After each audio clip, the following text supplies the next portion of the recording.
Chers frères et sœurs, bonjour et bienvenue pour prier et méditer ensemble en ce mercredi 25 novembre, jour de repos des enfants. Nous en profitons aussi pour souhaiter bonne fête à toutes les Catherines. Sans plus attendre, entrons dans la prière et écoutons la parole de Dieu. Évangile de Jésus-Christ selon saint Luc, chapitre 21, versets 12 à 19. En ce temps-là, Jésus disait à ses disciples : « On portera la main sur vous et l'on vous persécutera. On vous livrera aux synagogues et aux prisons. On vous fera comparaître devant les rois et des gouverneurs à cause de mon nom. Cela vous amènera à rendre témoignage. Mettez-vous donc dans l'esprit que vous n'avez pas à vous préoccuper de votre défense. C'est moi qui vous donnerai un langage et une sagesse à laquelle tous vos adversaires ne pourront ni résister ni s'opposer. Vous serez livrés même par vos parents, vos frères, votre famille et vos amis. Et ils feront mettre à mort certains d'entre vous. Vous serez détestés de tous, à cause de mon nom. Mais pas un cheveu de votre tête ne sera perdu. C'est par votre persévérance que vous garderez votre vie. »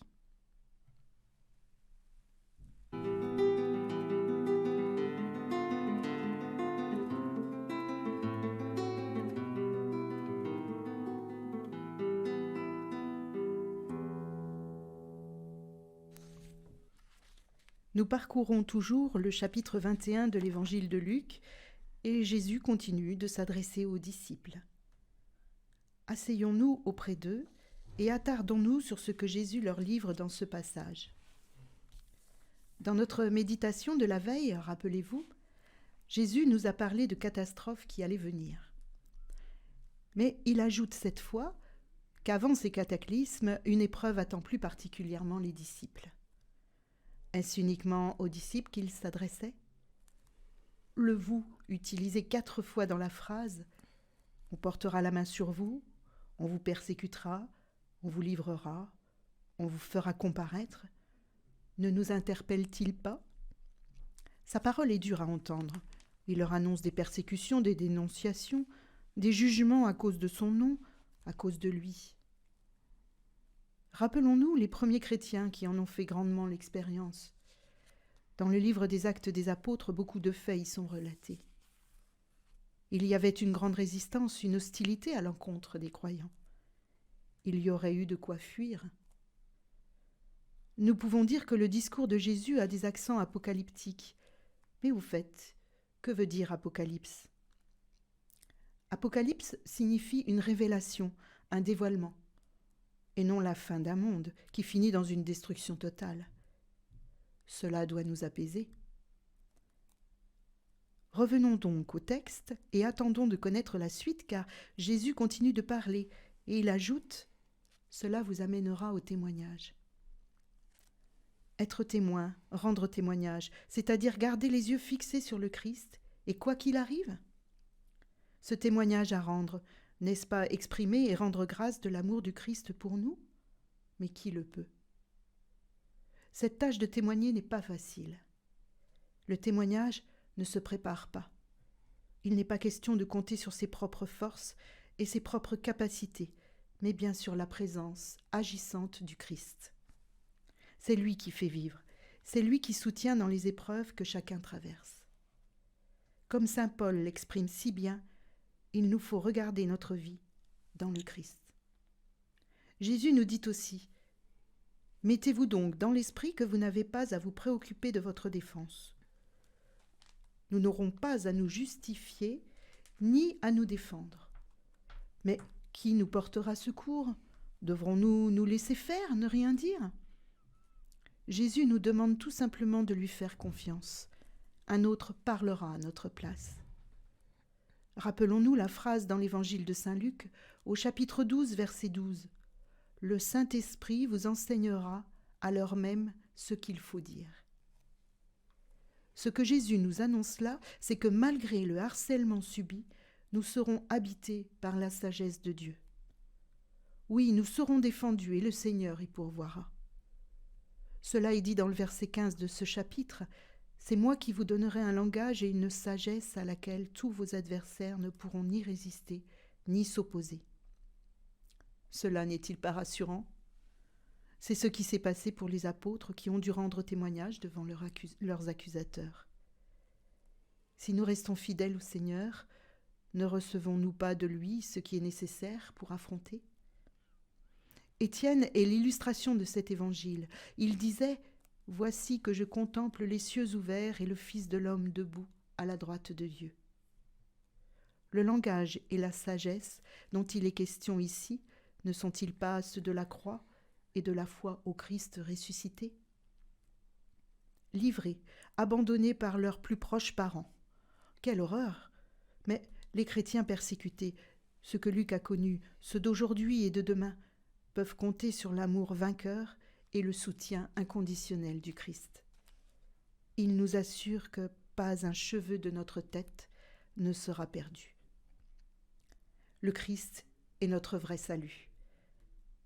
Pour Luc, c'est dans la persévérance, dans la foi, que tout chrétien puise cette espérance d'être sauvé par l'amour du Christ. L'épreuve n'est pas une fin ni la fin de tout, mais le lieu du témoignage où Jésus ouvre un avenir, une espérance grâce à notre persévérance, notre confiance et notre amour pour lui. Notre homme extérieur dépérit, notre homme intérieur se renouvelle de jour en jour, nous dit saint Paul dans la lettre aux Corinthiens, chapitre 4, verset 16. Dans cette période où nous avons peut-être la sensation que tout s'écroule, que le monde se délite, que des hommes sont assoiffés de pouvoir jusqu'à tuer, nous ne pouvons pas vivre sans espérance. Non, la foi ne nous arrache pas à notre condition d'homme, mais l'espérance qui est un don de Dieu nous oriente toujours un peu plus vers le salut promis par Dieu. L'espérance s'inscrit entre la foi et la charité.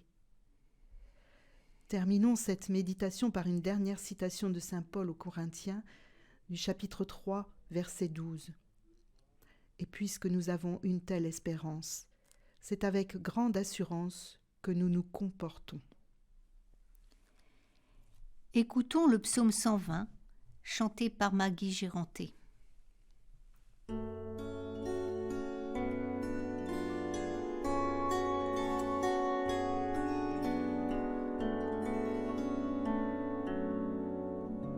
Je lève les yeux vers les montagnes, d'où le secours me viendra-t-il? Le secours me viendra du Seigneur, qui a fait le ciel et la terre.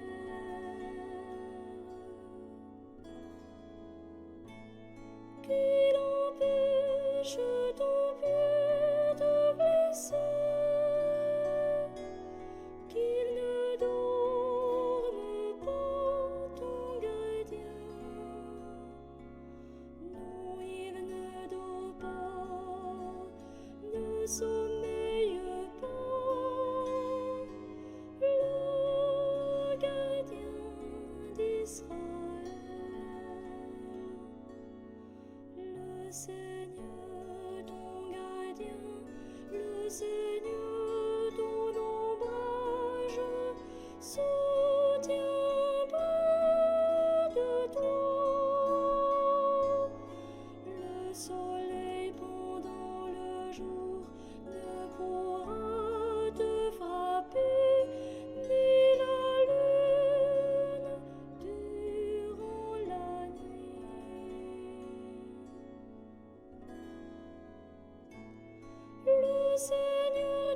reçu au Saint-Esprit, pour les siècles des siècles. Amen.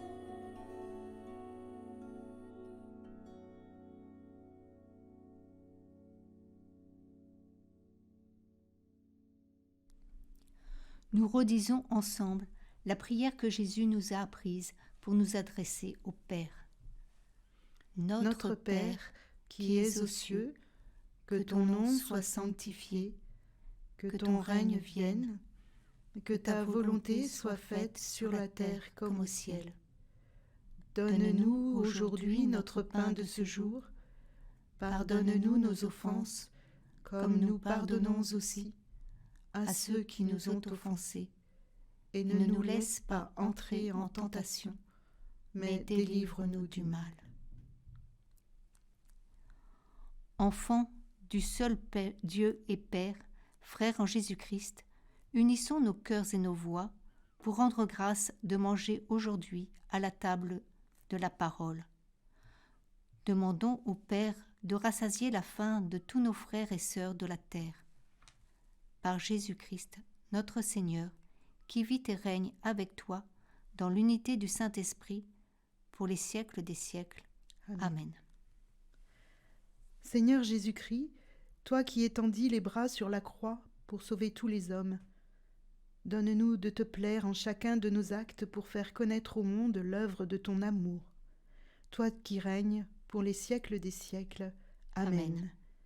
Que Dieu Tout-Puissant nous garde et nous bénisse, lui qui est Père, Fils, Saint-Esprit.